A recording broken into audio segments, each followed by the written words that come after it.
Bienvenue dans l'entreprise Soriana. Aujourd'hui, on va enfin éclaircir le sujet sur la fameuse Reptile Pocket, qui est un nouveau concept de transport, de désensibilisation, voire d'enrichissement pour les lézards et serpents.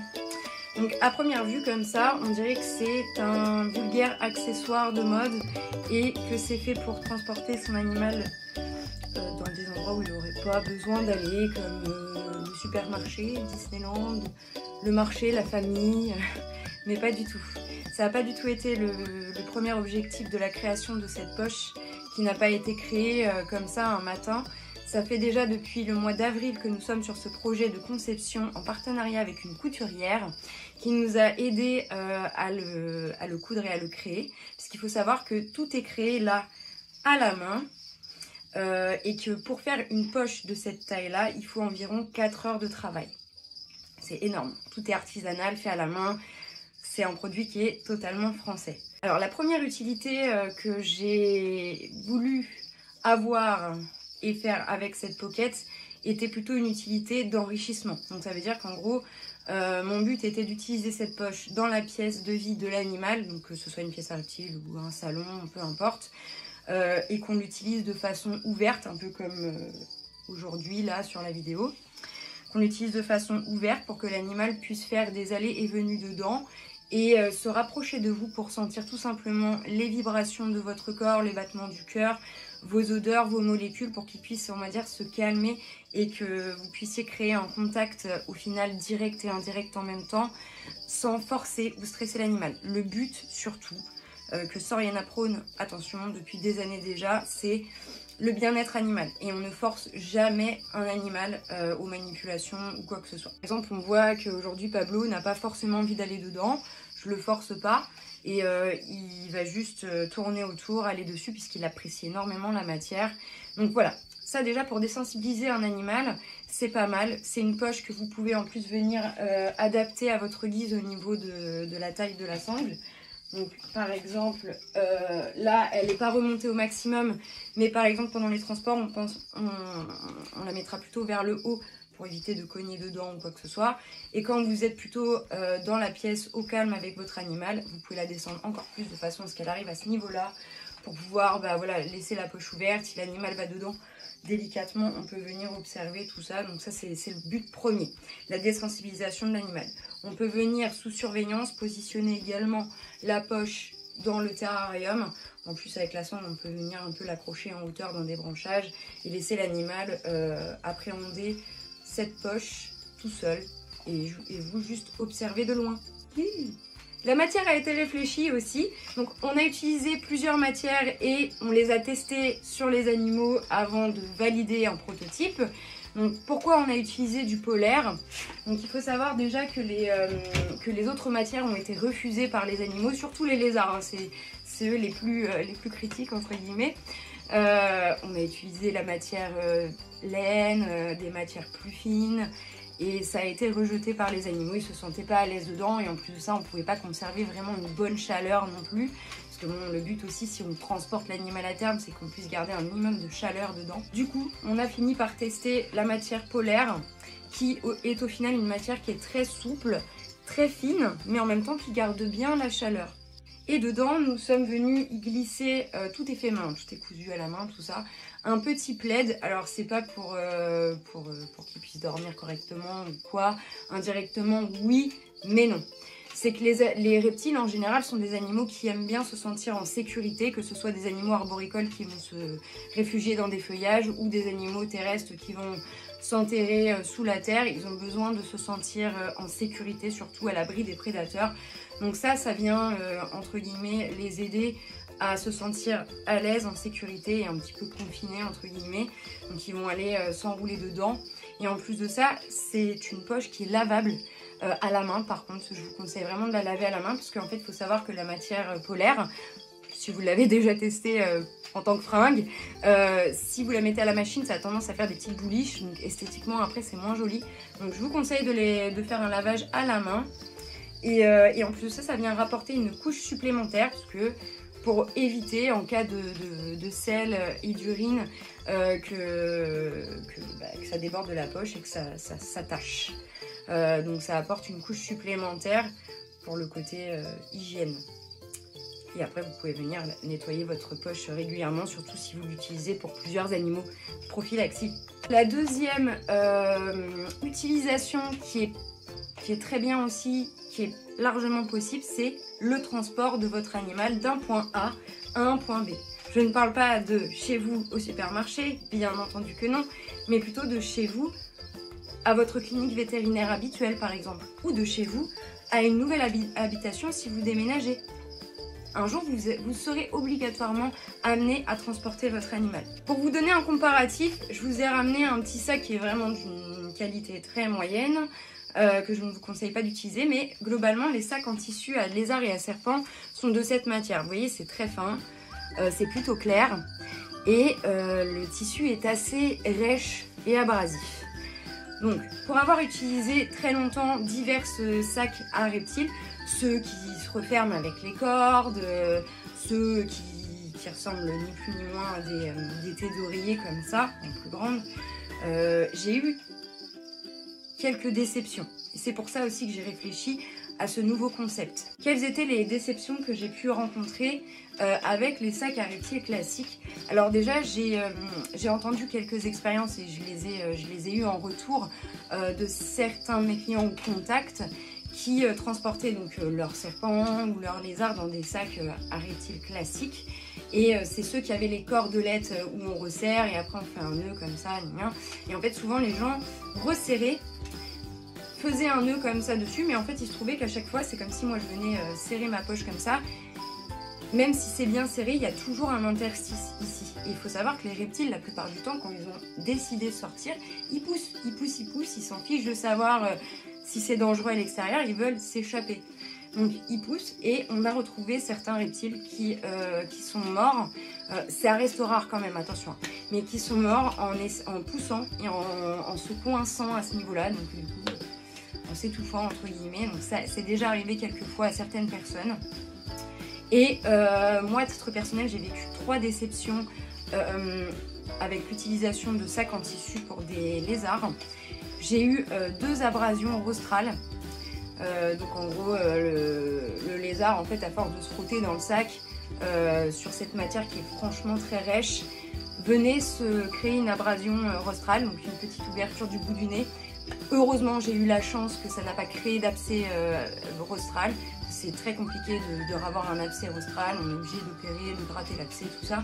Et bon, ça peut revenir, ça peut récidiver. Et le problème, c'est qu'après cet animal-là, même si ça finissait par se refermer, dès qu'il appuyait un peu trop sur son nez, ça venait se rouvrir.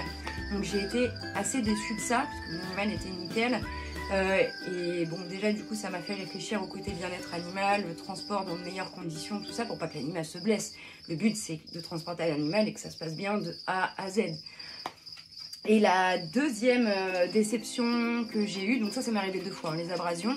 La deuxième déception que j'ai eue personnellement en retour d'expérience, c'est qu'une fois j'ai mis un varan dans un sac à reptiles en tissu, donc ceux avec les ficelles machin. Moi je venais, pour éviter le côté étouffement que j'ai parlé juste avant, je venais en fait créer un coude comme ça, et après je mettais un élastique, comme ça il n'y avait pas de trou où il puisse pousser et s'échapper. J'avais fait ça avec ce varan, j'avais mis le sac dans une caisse polystyrène comme on transporterait n'importe quel reptile. Et il se trouve qu'elle a réussi à déchirer le sac et elle s'est échappée. Et heureusement, ce jour-là, cette pièce-là était fermée, sinon je pouvais dire adieu à mon animal qui se serait échappé dans la nature, vu que j'étais pas constamment devant ma caisse polystyrène à surveiller. Elle était en attente, entre guillemets. Donc du coup, ça a été une grosse déception. J'ai eu trop peur et j'ai eu la chance de retrouver mon animal. Donc toutes ces déceptions-là m'ont amené à réfléchir depuis quand même pas mal d'années maintenant sur un nouveau concept de transport. C'est vrai, on n'a jamais travaillé sur le réel sujet du transport. On sait que voilà, on peut utiliser des caisses polystyrène, que s'il fait trop froid, il faut chauffer, mais le sac en lui-même, on ne dit rien dessus. Il n'y a aucune façon de faire. Voilà, et j'ai déjà observé des gens qui chauffaient trop leur caisse ou des échappées, des choses comme ça. Donc c'est pour ça que ça m'a amené à vouloir créer un outil de transport qui soit totalement sécurite et qui respecte le bien-être animal. Du coup, comparé à cette matière très abrasive que je n'aime pas du tout, je pense que si je ferais ça toute la journée, au bout d'un moment j'aurais un peu mal, je serais rouge. Et du coup, là, le polaire, à contrario de cette matière-là, est une matière qui est franchement très douce, on voit bien dormir dessus, et qui est très souple et qui n'est pas abrasive. Du coup, elle a été renforcée en bas et bien cousue pour éviter aussi les échappées, hein, la même chose qui peut se passer dans un sac classique à reptile. Et là, ici, il y a une fermeture. Donc évidemment, comme n'importe quel outil de transport à reptile, ou à partir du moment où on décide de bouger un animal ou d'intervenir avec un animal, la règle numéro 1 est de toujours le faire avec une extrême délicatesse et de faire attention à son animal. Donc forcément, on ne va pas venir positionner l'animal à l'intérieur, ne pas regarder où il est et puis fermer brutalement. On peut coincer un bout de queue et une griffe, je tiens à le dire. Donc ce qui est bien, c'est que comme c'est une matière qui est très fine, on peut du coup tâtonner délicatement et savoir où se trouve l'animal. Une fois qu'on est assuré que l'animal est vers le fond du sac et qu'il est en sécurité, on peut venir coincer avec son bras pour éviter qu'il remonte, donc plaquer contre vous. Et on vient délicatement fermer, tout en surveillant toujours, en tâtonnant un petit peu, la poche. Donc là, il n'y a personne. Hein, et voilà. Et après, donc, elle est totalement sécurisée, fermée. Il n'y a pas de trou, il n'y a pas d'espace. La fermeture est assez solide. Elle ne va pas s'ouvrir comme ça pour rien. Donc déjà, là, ça rend tout sécurité. Et ensuite, nous avons réfléchi à une autre problématique de transport qui est la gestion de la température préférentielle de l'animal pour éviter qu'il soit soit en hypothermie ou soit qu'il est trop chaud et que ça puisse créer d'autres types de problématiques de santé comme des problèmes neurologiques, une grosse déshydratation, voire le décès, que ce soit pour l'une ou l'autre des options. Et on s'est dit, pourquoi toujours utiliser des bouteilles beaucoup trop chaudes, des chaufferettes beaucoup trop intenses, alors que notre corps est un élément naturel de chauffage. Donc à l'inverse de nos reptiles, nous sommes homéothermes. Ça veut dire que notre température corporelle est toujours la même et nous la créons de façon constante. Que eux, ces reptiles-là, nos reptiles, sont ectothermes. Ça veut dire que la température de leur corps varie en fonction de l'environnement. Donc si vous le mettez dans un environnement où il fait 10 degrés, son corps sera à 10 degrés. Que nous, si on nous met dans un environnement à 10 degrés, notre corps sera toujours à la même température. Une fois cette poche créée, nous avons fait des tests de température. Parce qu'il faut savoir qu'en fonction de la zone de notre corps que nous choisissons, sachant que c'est globalement ici où notre corps chauffe le mieux, évidemment notre corps est de base à 37 degrés, mais à l'intérieur. Il y a un ressenti extérieur qui est légèrement moindre quand même. Donc globalement, nous pouvons dégager entre 28 et 33 degrés selon les zones, de façon constante. Pourquoi on peut utiliser cette énergie? Du coup, en ayant fait des tests aux alentours des 17 à 20 degrés, il se trouve que le ressenti moyen et global dans la poche, en niveau température, se situera entre 27 et 31 degrés. Mais vous allez me dire, bah oui, mais bon, à un moment, si je dois transporter mon animal, que je dois l'emmener en clinique vétérinaire en plein hiver, quand il fait entre 0 et 10 degrés, comment ça se passe au niveau du ressenti de la température dans la poche? Nous avons réfléchi à une autre option. Puisque nous utilisons déjà les fameuses chaufferettes à usage unique qui chauffent en moyenne pendant 2 à 3 jours selon les marques. Vous savez, les fameuses qui sont dans des plastiques, on vient ouvrir, on l'agite et les molécules chimiques s'activent et du coup ça crée un élément qui peut chauffer très fort, jusqu'à 50 degrés des fois ou plus. Donc du coup nous sommes venus en fait coudre à l'extérieur de la poche, l'animal ne peut pas y avoir accès, une petite poche de la dimension exacte des chaufferettes que nous retrouvons dans le marché, sur le marché.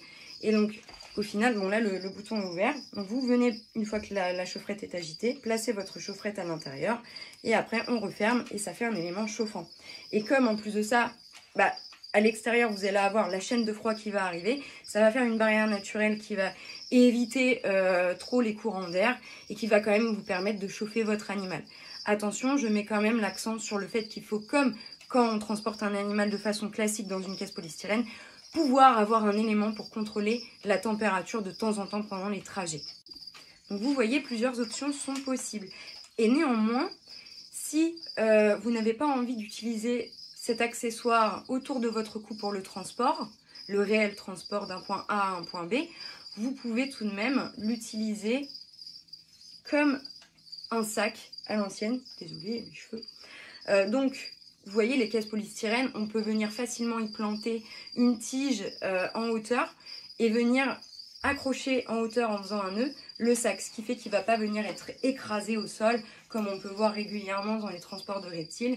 Il sera en hauteur, vous pouvez même le sécuriser avec d'autres planches de gauche à droite, comme ça si ça balance un petit peu, lui il est plutôt bien maintenu. Et vous pouvez l'utiliser comme un sac de transport à reptiles classique.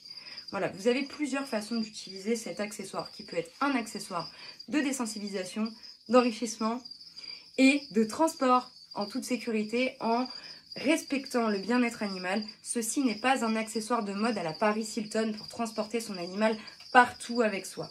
Cette poche ou reptile pocket ou comme vous le souhaitez, sac de transport comme vous voulez, a été testée donc de nombreuses fois avant et sur plusieurs types d'espèces d'animaux. Évidemment, on ne va pas venir mettre un iguane adulte dedans. Il faut aussi réfléchir à la taille de votre animal et aussi à la flexibilité de la queue, par exemple, de l'animal. Un iguane n'a pas une queue qui est très flexible. Donc par exemple, Homer que vous voyez au fond là-bas, je peux pas, même s'il serait plus petit, j'aurais pas pu le mettre vraiment dans une poche, que sa queue commence vraiment à être longue. Si c'est pour qu'il se la casse, ce n'est pas intéressant, c'est pas du tout le but.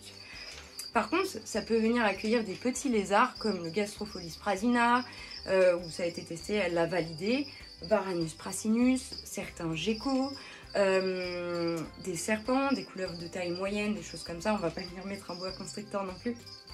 Je vais essayer après plus tard de créer des gros sacs, on verra, mais pour l'instant c'est pas le cas. Donc, on a vraiment réfléchi en amont sur ce projet et on l'a testé longtemps avant de prétendre à le commercialiser. Je l'ai d'ailleurs testé sur un très long trajet de 3-4 heures avec Pablo, notre Varanus prasinus. Ça s'est vraiment très très bien passé. J'ai quand même mis une veste par-dessus, je faisais attention voilà, aussi aux températures et j'avais toujours mon appareil de contrôle de température avec moi pour contrôler à tout moment. Vous voyez, donc notre Gastropholis est dedans. Qu'est-ce qu'elle fait? Je sais pas. Oh, elle est dedans, elle est en train de découvrir la partie plaide qu'il y a au fond que j'ai mis en boule volontairement. Et autre chose, du coup, il faut savoir qu'à la base, je ne suis pas la véritable créatrice de ce produit. C'est pas moi qui y a pensé en premier. C'est un produit qui aussi a énormément de valeur sentimentale pour moi, tout simplement parce que la première personne qui a eu cette idée-là est une personne, et d'ailleurs la personne que j'admire et que j'admirerai toujours le plus au monde et durant toute ma vie, c'est ma mère. Il faut savoir que ma mère, pour ceux qui me connaissent dans le personnel, n'est plus parmi nous aujourd'hui. Malheureusement, je l'ai perdue en 2019. Ça a été un énorme déchirement pour moi. Et il faut savoir que ma mère m'a toujours suivie dans tous mes projets, vu que ça fait très longtemps que j'ai des reptiles à la maison. Et une fois, elle a débarqué avec une poche comme ça. Alors, elle était beaucoup moins bien finie, parce que c'était vraiment une idée comme ça qui était venue. Et elle est venue avec une espèce de poche, avec une ficelle pour que je puisse le mettre autour du cou. Et elle m'a dit « Hé ma fille, j'ai pensé à ça, comme à une espèce de poche de transport. Comme ça, tu pourras toujours avoir tes animaux près de toi et ils seront en sécurité. » J'avais trouvé ça mais tellement génial. Et du coup, je la remercie énormément aujourd'hui de m'avoir donné cette idée. C'est sentimental pour moi, vous imaginez même pas à quel point. J'en ai presque les larmes aux yeux et je suis heureuse de mettre à bien son projet aujourd'hui. Et elle était révolutionnaire, son idée. Donc, voilà, tout a été fait pour que je crée ce produit-là. Et d'ailleurs, Pablo m'a aidé parce qu'il n'arrêtait pas d'aller se cacher dans les poches, dans les capuches, les choses comme ça, même dans mon t-shirt. Donc du coup, je me suis dit, bah, pourquoi pas créer une poche? Parce que j'entends beaucoup aussi de retours de votre part de certains lézards, par exemple, qui vont se glisser dans les poches, dans les t-shirts, tout ça. Donc, c'est pour ça que la poche, la Reptile Pocket, est arrivée comme ça sur le marché. Et oui, c'est un concept qui est nouveau, qui peut vous faire peur, mais rassurez-vous, ce n'est pas un accessoire de mode, ce n'est pas pour aller frimer, ce n'est pas pour aller faire ses courses au supermarché, surtout qu'au supermarché, il y a des zones où il fait vraiment froid. Si vous voulez que votre animal soit malade, c'est la meilleure façon de faire. Donc voilà, c'est vraiment un produit qui est là pour renforcer le bien-être animal et pour vous permettre de transporter votre animal d'un point A à un point B et de pouvoir le désensibiliser sans le forcer et sans créer de traumatisme. Donc j'espère avoir répondu à toutes vos questions. Il existe plusieurs tailles de pocket. Alors pour l'instant je suis franchement navrée, il n'existe qu'une seule couleur parce qu'il faut savoir que la matière polaire, l'été c'est pas du tout la mode. Donc il y aura plus de coloris disponibles, je l'espère, cet hiver. Et pour l'instant elles ne sont disponibles qu'en précommande puisque je pars en formation couture fin septembre pour vous les créer juste pour vous. Et je vous avoue que je ne suis pas très douée en couture, donc ça va être un énorme travail, mais je tiens à le faire parce que c'est un projet qui me tient à cœur et je pense que c'est utile pour le milieu terrariophile de mettre en place ce type d'accessoires, que moi je valide en tout cas à 100%. Donc ça c'est la poche taille L, qui peut contenir par exemple un varan émeraude de taille adulte, un serpent des blés, un pitch office qui est pas trop énorme, donc les sous-espèces qui sont petites, un python est juste pas trop énorme non plus. Par exemple, hein, c'est des exemples, un gastropholies, des choses comme ça. Donc ça c'est vraiment la poche L, le même principe que la poche M, avec le petit plaid tout ça à l'intérieur. On va essayer de vous rendre le produit encore plus attrayant en changeant peut-être les couleurs, soit de la pocket, soit des sangles, mais pour l'instant je ne peux pas vous le promettre. Et après, du coup, à la différence de la poche M, vous voyez la taille est quand même plus grande. Donc là, la poche M, c'est vrai que pour un varan émeraude adulte, par exemple, ou Varanus tristis, ça fait un peu petit. Et le but, c'est pas que votre animal ne souffre de ce transport. Donc voilà, donc il y a 2 produits disponibles en précommande. Donc si vous souhaitez commander un produit, il suffit juste de venir me voir, de me donner toutes vos coordonnées complètes. Et moi, je la fabrique et une fois qu'elle est prête, je vous préviens. On peut faire des envois, il n'y a pas de problème. Vous pouvez aussi venir les récupérer sur place. Du coup, elle a été entièrement validée par nos amis les reptiles. Je ne sais pas si on va réussir à voir quelque chose. Vous voyez, au calme, comme ça. Voilà. Donc j'espère que cette vidéo vous a plu, qu'elle a été assez ludique et précise sur la véritable utilité de cette pocket qui n'est pas du tout un accessoire de mode, je vous rassure. Et si vous avez d'autres questions complémentaires, je reste disponible et à l'écoute. Un grand merci et une bonne journée à vous de la part de toute l'équipe Soriana.